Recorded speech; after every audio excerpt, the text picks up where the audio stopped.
읽었던 요한복음 4장의 이 내용은 사마리아 여인이 예수님을 만나는 장면이죠. 우물가에서 예수님과 대화를 합니다. 근데 이 본문 전체를 이렇게 쭉 읽어보면 상황의 반전이 일어납니다. 우물에 대해서 이야기했다가 또 남편에 대해서 이야기했다가 또 갑작스럽게 예배에 대해서 넘어갑니다. 이게 전혀 다른 어떤 본문의 말씀이 아니라 예수님과 사마리아 여인, 예수님과 대화하는 사마리아의 여인의 그 내용에 함께 있는 것이지 띄엄띄엄 띄어진 상황이 아니고 함께 있는 상황 속에서 우물물 이야기했다가 남편에 대한 이야기했다가 갑자기 예배로 전환이 되는 거예요. 이 무슨 이야기냐면 예수님을 만나가지고 대화하면서 이 여인에게 영적인 눈이 확 하고 열려진 거예요. 그러다 보니까 이 여인 안에 예배의 갈망이 일어난 겁니다. 누구든지 예수님을 만나면 예배의 갈망이 일어납니다.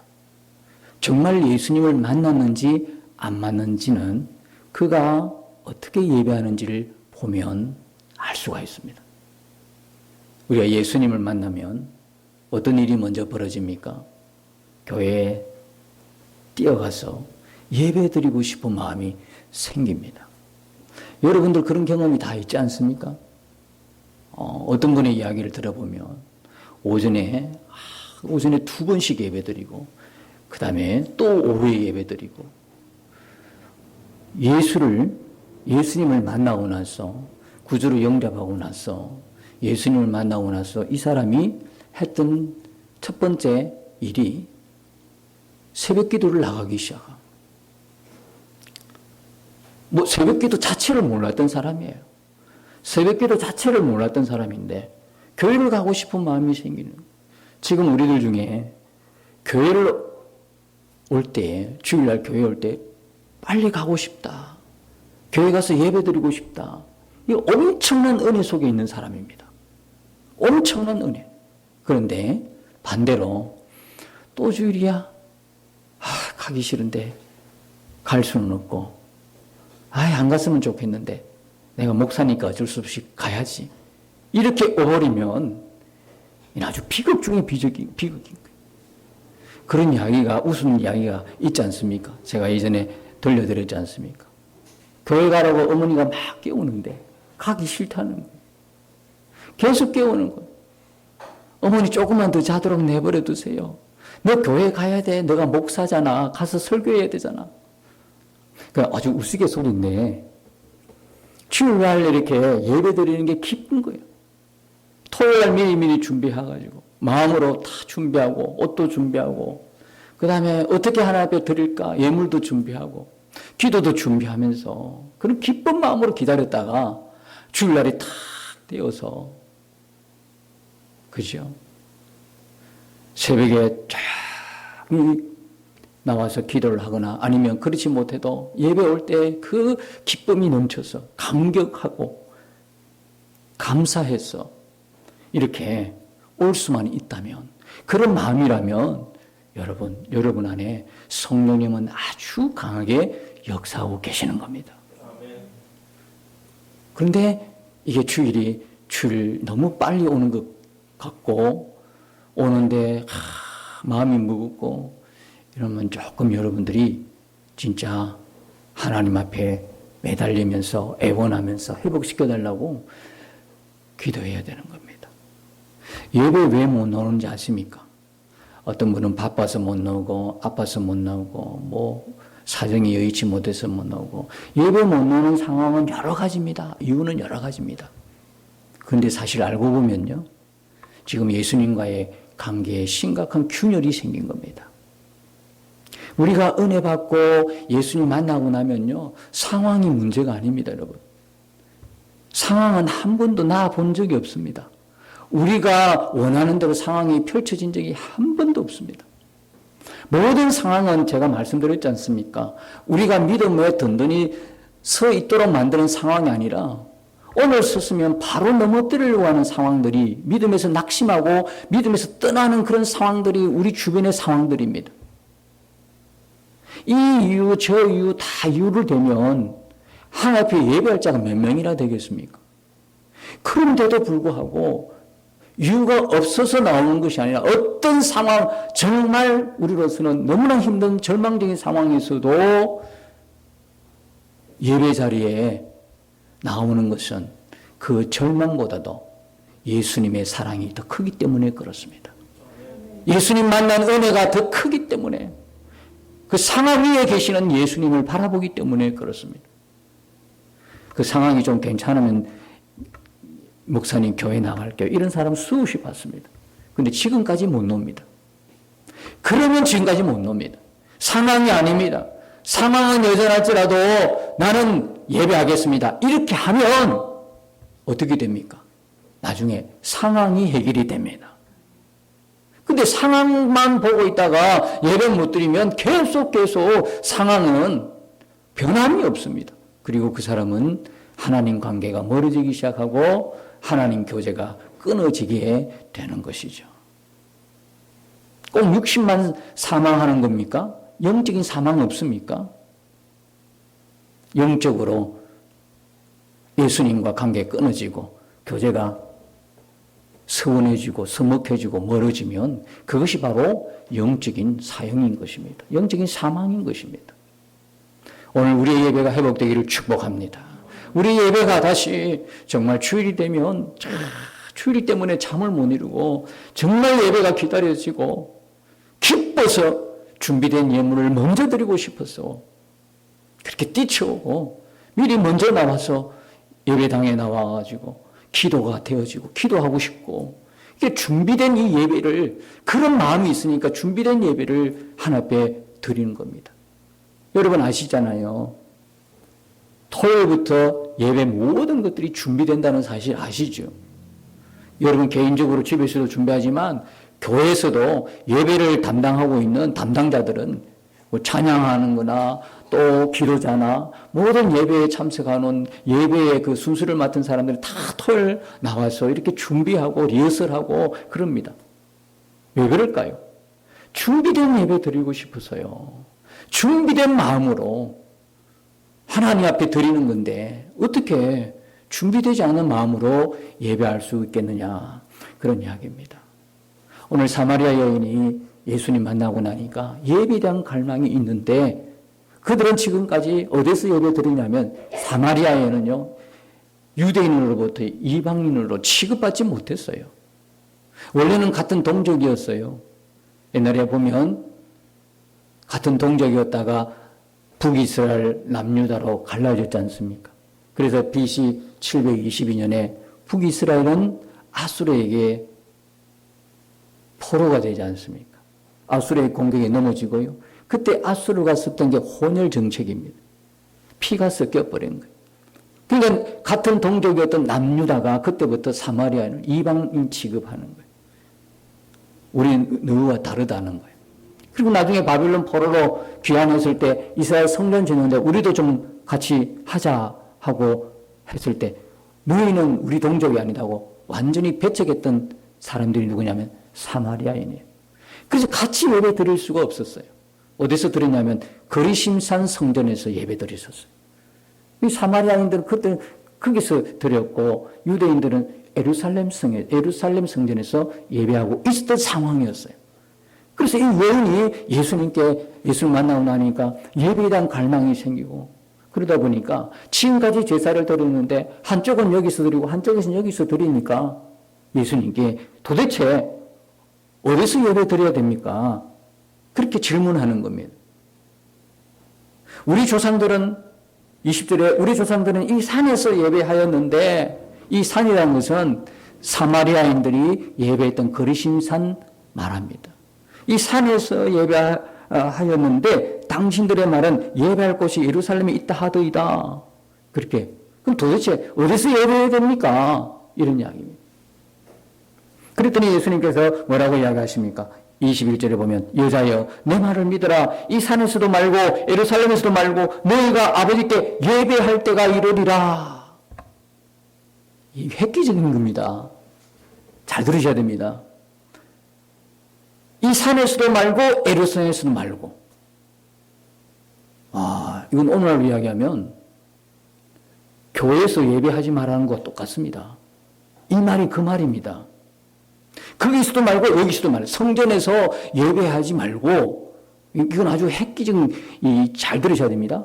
그 표현입니다. 자, 신명기 16장에 보면 하나님께서 이스라엘 백성들에게 유월절 제사를 드리라고 합니다.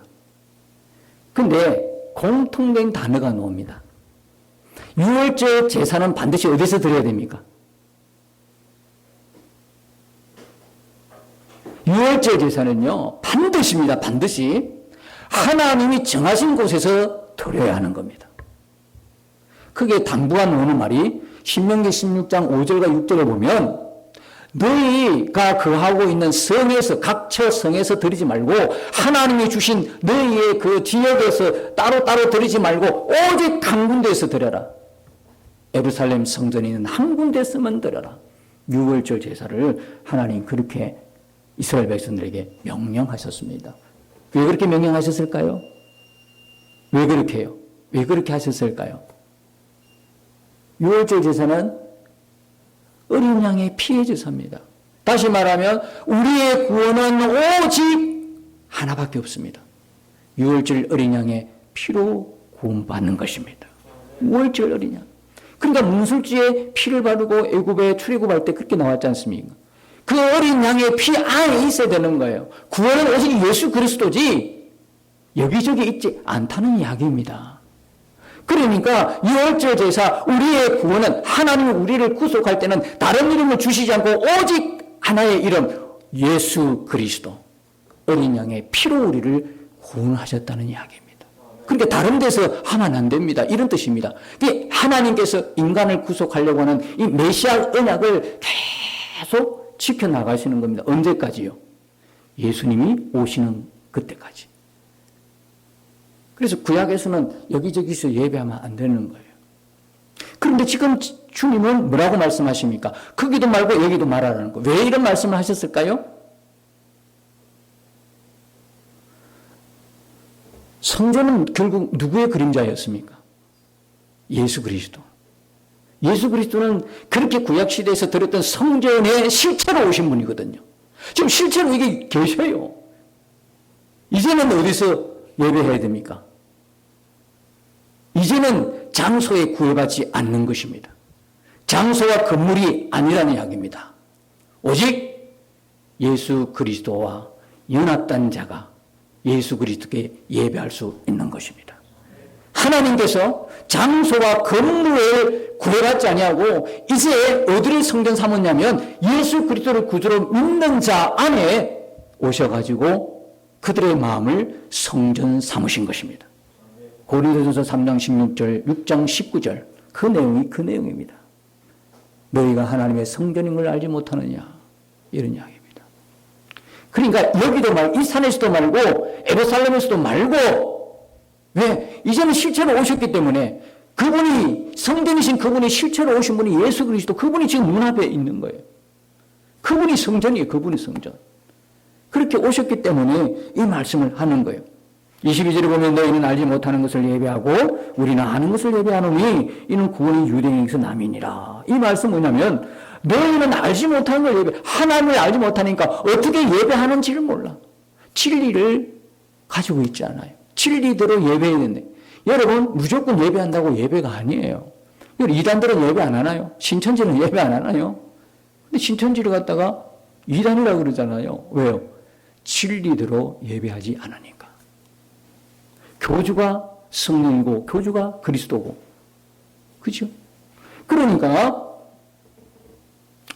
알지 못하는 거예요. 진리대로 진리를 알지 못하고 하나님을 알지 못하고 드리는 예배니까 그 예배는 예배의 형식이지만 우상 숭배인 거예요. 우상 숭배다. 하나님을 알지 못하고 진리를 토대로 진리를 근거로 해서 드려지지 않는 모든 예배는 하나님 볼 때 그게 무슨 예배다? 우상 숭배다 이 말이야. 그러니까 우리가 갖고 있는 이 진리대로 말씀의 지식대로 예배하는 이게 얼마나 중요한지 아십니까? 그러니까 성경 자체를 알지 못하면 어떻게 예배합니까? 그러니까 그 예배 중에 놀라운 어떤 영적인 역사가 나타나고 체험이 일어나니까 막 좋아가지고 사람들이 막 따라가는데 다 속는 겁니다. 여러분, 교회에서만 영적인 역사가 나타납니까? 타 종교도요, 나타나고요. 귀신의 접한 자에게도 나타납니다. 중요한 것은 그것이 하나님의 역사인가, 하나님의 역사인가, 아니면 사단의 역사인가를 분별할 줄 알아야 되는데, 말씀이 없으므로, 내 백성이 말씀이 없으므로 망하는 거예요. 드린다고 드리면서도, 오늘날도 마찬가지예요. 교회라는 이름 하에, 예배라는 이름 하에 예배는 하는데 눈에 보이는 영적인 체험, 영적인 역사만 쫓아가다가 진짜 진리를 바탕으로 진리를 근거로 한 예배인지 분별이 안 되고 자기는 예배한다고 하는데 하나님 볼 때는 그 예배가 아닌 예배를 드리고 있는 사람이 얼마나 많은지 모릅니다. 20년 쫓고 병 고치는 게 답니까? 예. 갈급한 사람이면 다 할 수도 있습니다. 그러나 분명한 것은 그거 없다 해도 여러분이 예수 그리스도에 대한 분명한 믿음을 고백한다면 여러분 모든 것을 가진 자인 것입니다. 내가 예수 그리스도의 복음 이게 분명하다면 내 입에서 고백은 뭐냐? 주님 모든 것 주셨습니다. 부족함이 없습니다. 모자람이 없습니다. 주님 한 분이면 충분합니다. 이렇게 고백하는 사람이 진짜 복받은 사람, 진짜 예배자인 거예요. 진리를 바탕으로. 그러니까 하나님을 알지 못하니까 예배한다고 하면서 우상을 숭배하는 것 똑같은 예배가 되는 거고, 우리는 아는 것을 예배하느니 무슨 이야기입니까? 하나님을 알고 예배하는 거예요.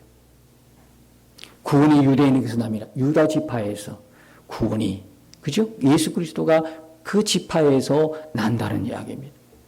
그러시면서 말씀하시는 게 아버지께 참되게 예배하는 자들은 영과 진리로 예배할 때가 온다. 그때가 언제입니까? 이때가 언제죠? 아버지께 참되게 예배하는 자들은, 그러면 참되게 예배하는 자들은 이렇게 말씀하시면 어떻게 예배하는 자도 있다는 이야기입니까? 예배 같지 않은 예배를 드리는 자도 있다는 거예요. 조금 전에 말씀한 거죠. 참되지 못한 예배가 있다는 거예요. 다시 말하면 거짓 예배가 있다는 거예요. 다시 말하면 가짜 예배가 있다. 이걸 다시 말하면 참된 예배자가 있고 거짓 예배자가 있다는 거예요. 가짜 예배자가 있다는 이야기예요. 오늘 우리도 정말 심사숙고하면서 잘 들어야 되는 거예요.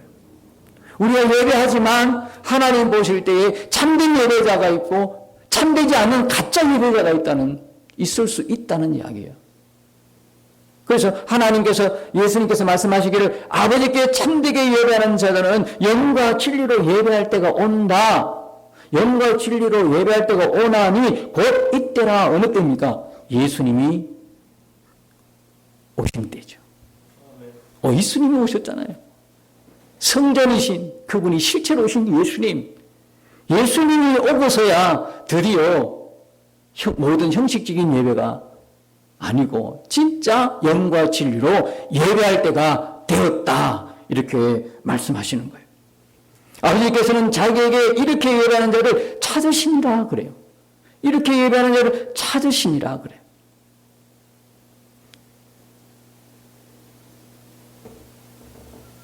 지금도 하나님은 찾으십니다. 누굴 찾으십니까? 예배하는 자를 찾으십니다.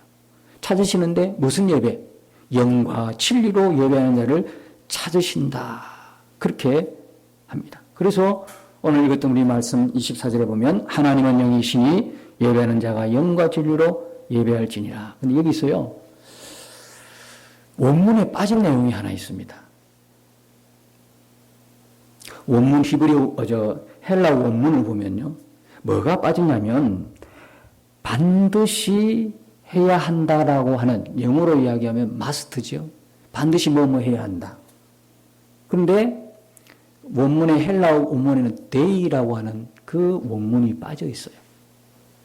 다시 말하면 24절에 하나님의 영이시니 예배하는 자가 영과 진리로 예배할지니라가 아니라 원문 그대로를 해석하면 반드시 어떻게 예배되냐면 하나님은 영이시기 때문에 예배하는 자는 반드시 영과 진리로 예배할지니라. 이게 분명한 말씀입니다. 왜 그걸 빼뜨리냐고, 왜 그걸 빠뜨리냐고. 원문에 충실해야 되는데 반드시, 다시 말하면 하나님께 예배하는 자는 반드시 뭐로? 영과 진리로 예배해야 한다라는 겁니다. 금욕 아닙니다. 해볼래? 아닙니다. 강력한 메시지입니다. 반드시입니다.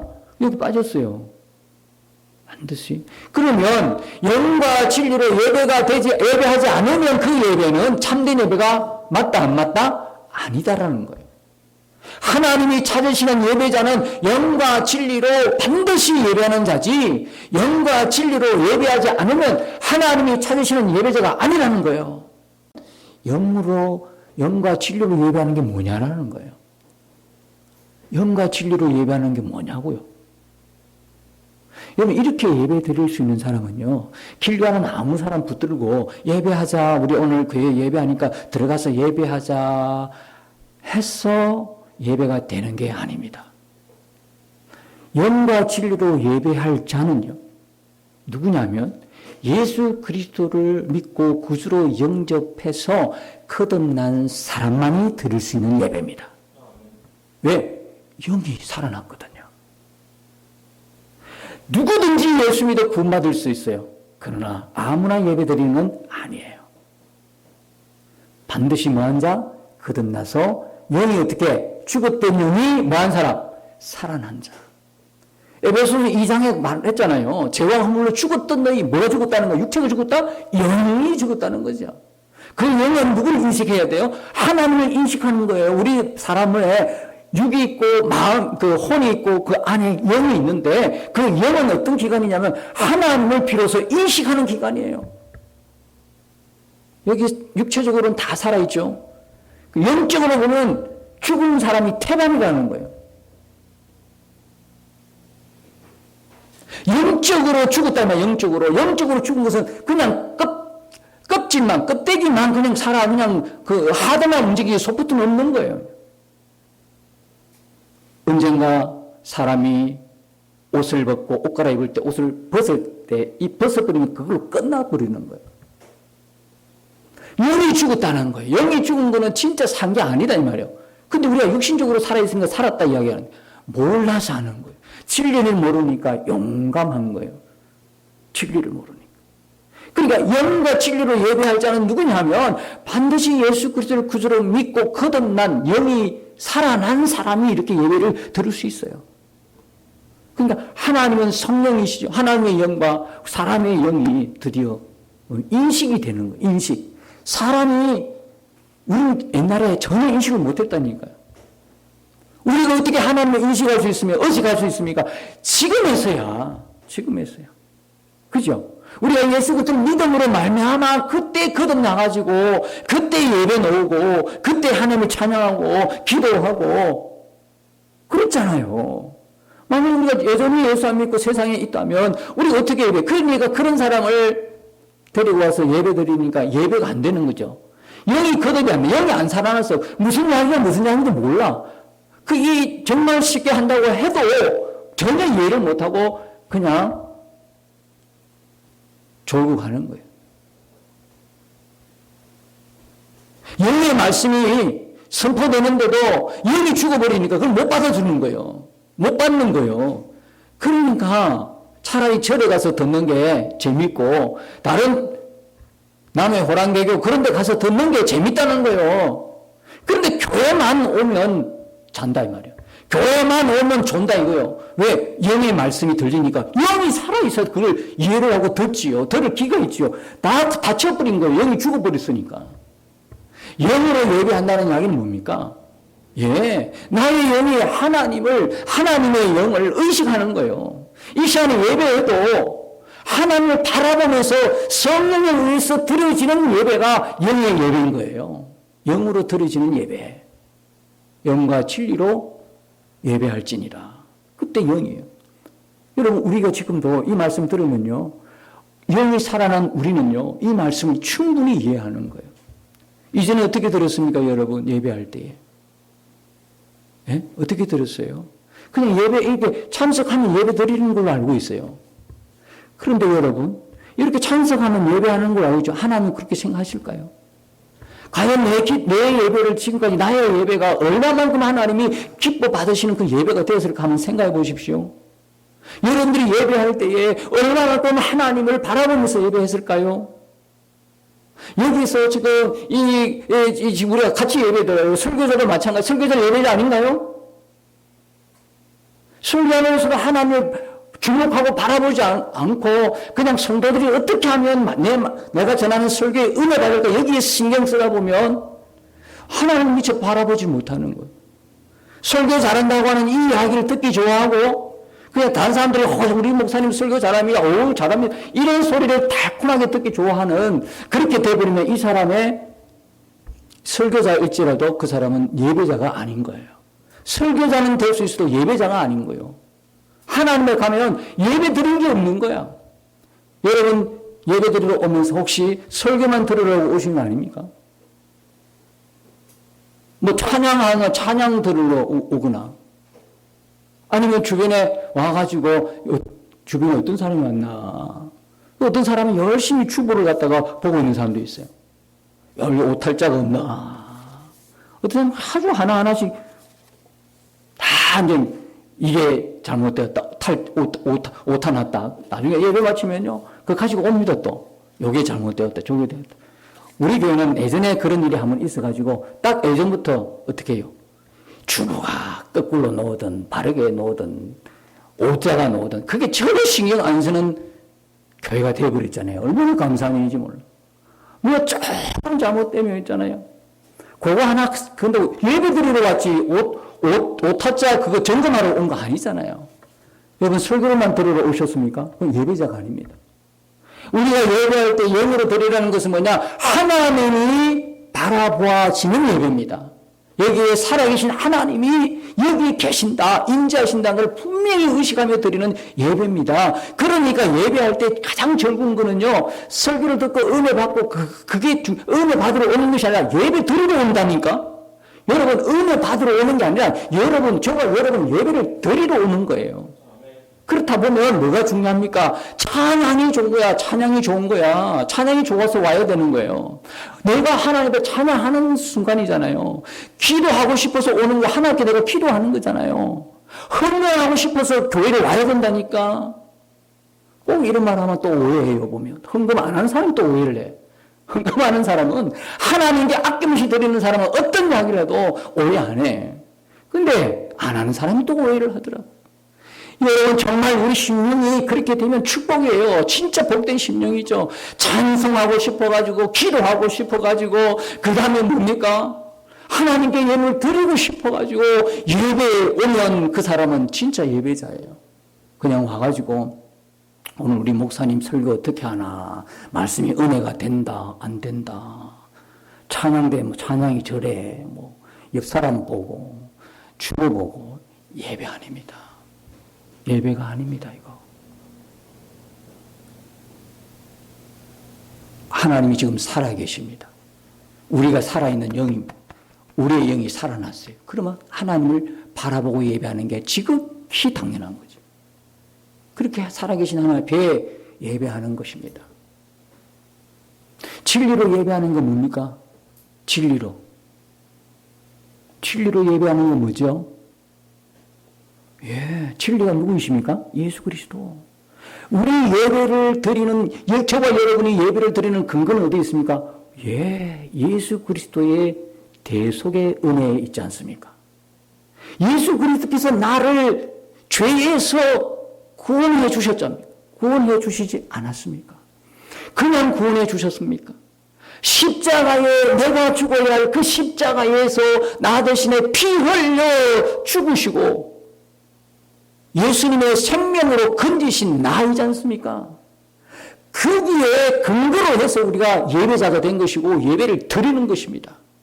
우리 교회가 진리에 굳건히 선다는 이야기는 복음 위에 선다는 이야기입니다. 예수님의 십자가와 예수님의 부활 위에 복음 위에 선 교회가 바로 예수님의 교회인 것입니다. 우리가 예배하는 근거는 오직 그게 있습니다. 우리가 뭐 때문에 예배하지요? 그게 진리입니다. 그걸 붙드셔야 됩니다. 그래서 어떤 일을 하든 어떤 행사를 하든 어떤 역사가 나타나든 모든 영광은 예수님께 있어야 되는 겁니다. 예수님께. 사람이 받으면 안 돼요. 치유가 일어나든 회복이 일어나든 고침을 받든 말씀의 은혜를 받든 목사가 주는 은혜가 아니라 목사를 입술을 통해서 말씀하시는 성령의 은혜, 성령을 바라볼 수 있어야 되는 겁니다. 내가 그 마음으로 충만하면요, 여기서 어떤 말씀을 전해도 은혜가 됩니다. 그냥 한 줄의 말씀을 읽고 내려가고 싶은 마음이 제가 간절한 거예요. 사람의 말이라는 건 하나님의 말씀을 온전히 다 대언할 수 없어요. 진짜 하나님 말씀 그대로를 대언하고 한 줄 읽고 내려가도 은혜가 철철하고 넘치는 게 정상이에요. 뭔 사람의 해석이 필요합니까? 그래서 내 심령이 그렇게 온전한 예배자로 탁 세워지면 어떤 설거든 내게는 아멘이 되는 것입니다. 잘하고 못하는 게 없다고 그랬죠? 설교는 잘하고 못하는 게 있는 것이 아니라 바르게 하느냐 바르지 못하느냐만 있을 뿐이에요. 그게 뭐냐면 예수 그리스도의 복음으로 근거로 해서 드려지는 예배가 진리로 드려지는 예배인 것입니다. 영과 진리로 예배할지니라. 지난주에 대면 예배, 비대면 예배, 그 예배는 성경적이지 못하다고 말씀드렸습니다. 없습니다. 하나님은 늘 우리를 대면하십니다. 우리 안에 너무나 가까이 계십니다. 자, 여기 이 말씀 속에 예수님의 키포인트는 뭡니까? 사마리아 여인에게 이곳에서도 말고 저곳에서도 말하라. 무슨 이야기입니까? 이제는 장소가 건물이 아니라 어떻게 예배하느냐에 달려있다는 겁니다. 자, 이 말씀 드리면 오해 없으시기 바랍니다. 그렇다면 굳이 교회 나올 필요가 있나? 가정에서. 그래요. 가정에서 예배 잘 됩니까? 지금 우리가 착각하고 있는 게 있어요. 여러분, 교회는 누가 세우셨지요? 사도는 두 가지 역할을 하기 때문에 세웠다고 그랬죠. 하나는 성경 기록한다고 사도 세웠습니다. 또 하나는 교회 세우는 역할을 감당하기 때문에 사도가 생긴 겁니다. 예수님의 12사도는 동일하게 초대교회를 세웠습니다. 누가 세웠습니까? 예수님이 세운 겁니다. 교회는 예수님의 몸입니다. 우리는 지체입니다. 비대면 예배, 대면 예배라고 그래가지고 그 이야기의 중요한 요건은 뭐냐면 모이지 말라는 겁니다. 교회가 예수의 몸이고 우리가 지체라 그러면 무슨 이야기입니까? 전혀 식물인간 만드는 겁니다. 예배는 어떻게 드리냐 관건이 달려있어요. 어떻게 드리느냐? 영상으로 드려도 되고 다 드려도 괜찮습니다. 병원에 누워있는데 내가 지금 뭐 거동이 안 되는데 어떻게 예배합니까? 누우고 싶은 마음 꿀떡 같아도. 그러면 영상으로 들을 수밖에 없습니다.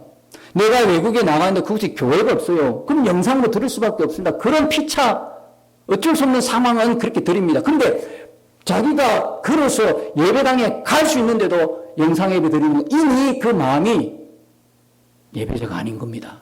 이미 그 마음은 타락했습니다. 잘 들으셔야 합니다. 영상 예배는 영상 예배를 드리는 게 맞다 안 맞다 그 수준이 아니라 비대면이냐 대면이냐 맞다 안 맞다 이 수준이 아닙니다. 우리는 지금 예수님 말씀 따라 예배가 어떻게 드려지냐 영과 진리로 예배할지냐에 초점을 맞추는 겁니다. 영상 예배를 드려도 영과 진리로 예배 드릴 수 있다면 됩니다. 근데 그렇습니까? 제가 지금까지 사람들 만나면서 지금 우리 코로나 사태 때 우리 교회뿐만 아니라 타 교인들 만나지 않습니까? 권사님, 장로님 다 만나 이야기 들어보니까 못 살겠다는 거예요. 마음에 깊은 탄식이 우러나오는 교회를 못 가고 영상으로 예배 드리니까 예배 같지도 않고 영혼이 나의 영이 점점 식어지고 이거 자기도 어떻게 할 수 없겠다는 거예요. 교회 나가고 싶어서 교회에 나와서 예배 드리고 싶다는 거예요. 수도권 일대 경기도 일대는요, 우리처럼 조금 더 하더라고. 그럼 제가, 아니, 그 교회에 담임하고 있는 목회자는요, 하나님이 맡겨준 양떼를 책임질 책임이 있거든요. 무거운 책임감이 있어요.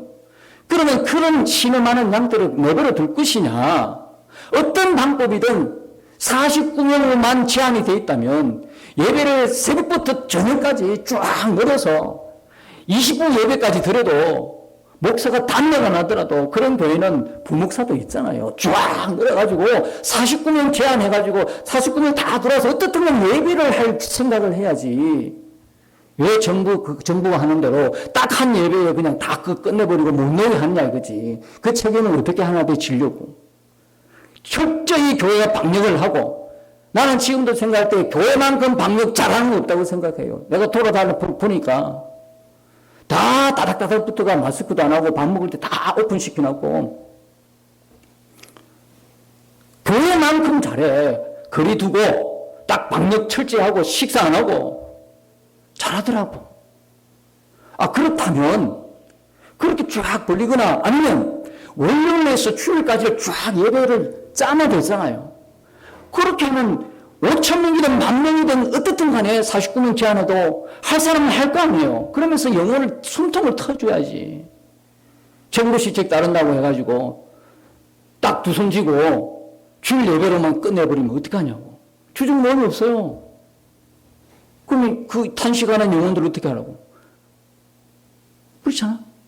주일이라는 이 개념, 주일 딱 지키는 게 너무 좋지요. 그러나 예수님 부활한 이후에 모든 날은 주의 날입니다. 주일만 주님의 날입니까? 모든 날이 주님의 날입니다.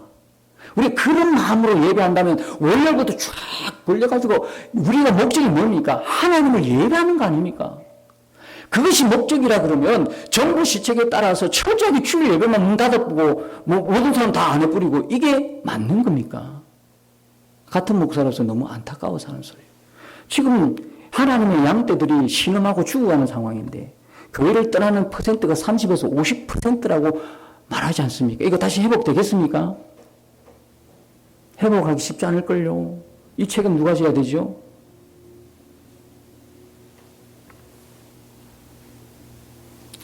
지난주에 그 예배를 다시 제가 한다고 해서 오늘 이 부분을 이제 좀 말씀을 드리는데 좀 미진한 부분은 또 더 첨가해서 할 수 있겠습니다.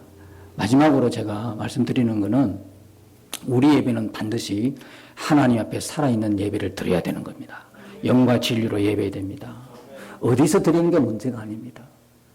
영상 예배 드리면서도 영과 진리로 예배 드릴 수 있으면 너무 감사한 일이죠. 안 되니까 문제죠. 교회는 점점 힘을 잃어갈 겁니다. 지금 여기서 양보하기 자꾸 양보만 하면 나중엔 결국 교회 문을 닫을 그런 시기도 올 수도 있습니다. 양보할 게 따로 있지요. 예배는 얼마든지 핑계대지 말고 정부 시식에 따르면서도 얼마든지 예배 드릴 수 있습니다. 할 수 있습니다. 공평하지 않는다는 게 오늘 우리의 우려가 아닙니까? 이 정부가 모든 일에 공평하지 않는다는, 공정하지 않는다는 데 대해서 우려하고 있는, 특별히 교회에 대해서